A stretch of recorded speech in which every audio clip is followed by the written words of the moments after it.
Assalamualaikum warahmatullahi wabarakatuh, Bapak Ibu dan rekan-rekan. Bertemu kembali dengan saya Nurul Mustafida sebagai tutor pada mata kuliah tugas akhir program atau TAP. Bapak Ibu, tidak terasa kita sudah ada di sesi keempat, artinya masih ada 4 sesi lagi hingga di sesi 8 pada semester ini. Bapak Ibu dan rekan-rekan, sebelum saya menjelaskan terkait materi di sesi keempat, saya mengingatkan kepada Bapak Ibu dan rekan-rekan bahwa di sesi ketiga ada 2 tugas untuk Bapak Ibu, yaitu menjawab pertanyaan pada diskusi 3 dan tugas pertama pada sesi ketiga. Bapak Ibu, pada sesi keempat ini kita akan membahas materi baru sesuai dengan yang sudah disampaikan pada e-learning di sesi keempat, yaitu terkait analisis kepatuhan pengungkapan laporan keuangan terhadap standar akuntansi yang berlaku. Jadi, kalau di Indonesia, maka standar akuntansi yang digunakan adalah menggunakan PSAK yang diadopsi dari IFRS. Baik, Bapak Ibu, setelah mengikuti materi perkuliahan di sesi keempat, nantinya Bapak Ibu diharapkan bisa memahami terkait prinsip dan standar pengungkapan dalam laporan keuangan berdasarkan standar akuntansi yang berlaku.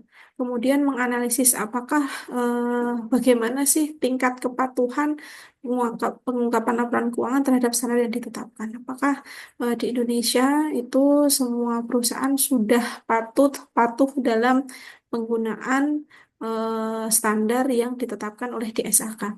Kemudian mengevaluasi konsekuensi hukum dan etika akibat ketidaksesuaian pengungkapan laporan keuangan. Apakah ketika perusahaan itu tidak menggunakan standar akuntansi yang diterapkan, apakah dia mendapatkan hukuman? Nah, itu nanti akan kita bahas pada sesi keempat yang Bapak Ibu bisa akses dari materi inisiasi yang ada di e-learning. Jadi sudah ada beberapa materi yang kami sediakan. Kemudian nanti di diskusi 4 juga akan ada pertanyaan terkait kasus yang sudah disajikan dalam diskusi 4.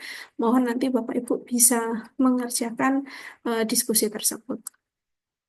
Baik, saya menjelaskan di materi inisiasi secara singkat, Bapak Ibu.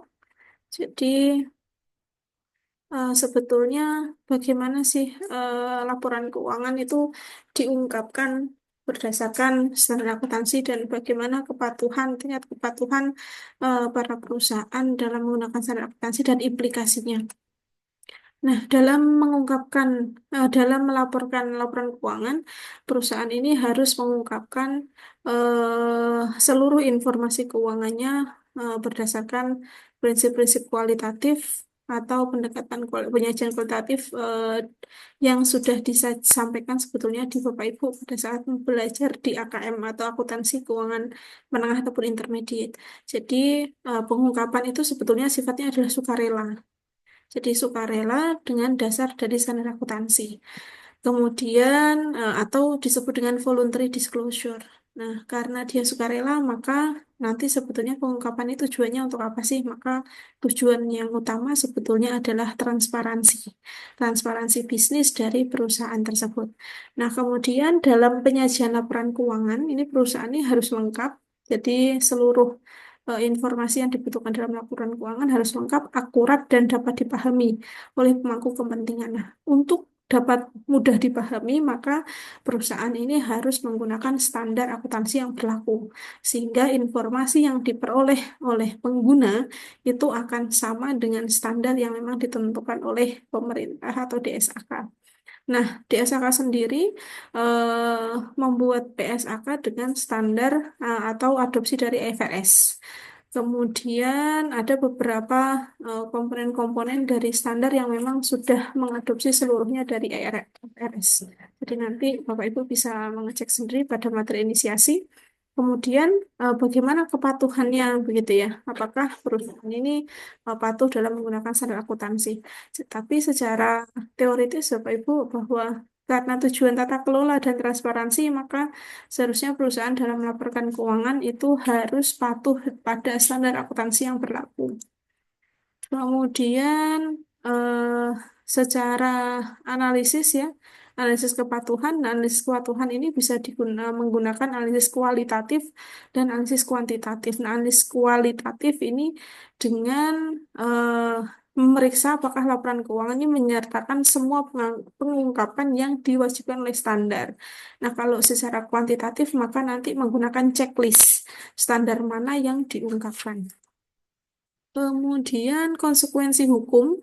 Nah, apakah ada konsekuensi hukum jika perusahaan atau organisasi tidak melaporkan laporan keuangannya berdasarkan dengan standar? Ada, Bapak Ibu ya. Jadi ada beberapa jenis pelanggaran yang sudah disajikan di inisiasi, mulai dari misstate financial reporting hingga kecurangan dalam laporan keuangan. Ini contohnya eh, menyembunyikan informasi yang sebenarnya ya. Maka nanti ada denda, sanksi hukum, atau bahkan nanti ada hukum pidana karena masuk ke ranah penyelewengan atau penyalahgunaan misstatement dari laporan keuangan yang sebetulnya efek dampak dari kerugiannya lebih besar jika dibandingkan dengan korupsi. Jadi sebetulnya untuk misstate financial reporting ini sangat besar dampaknya bagi perusahaan maupun negara. Jadi tetap ada sanksi atas kelalaian tersebut.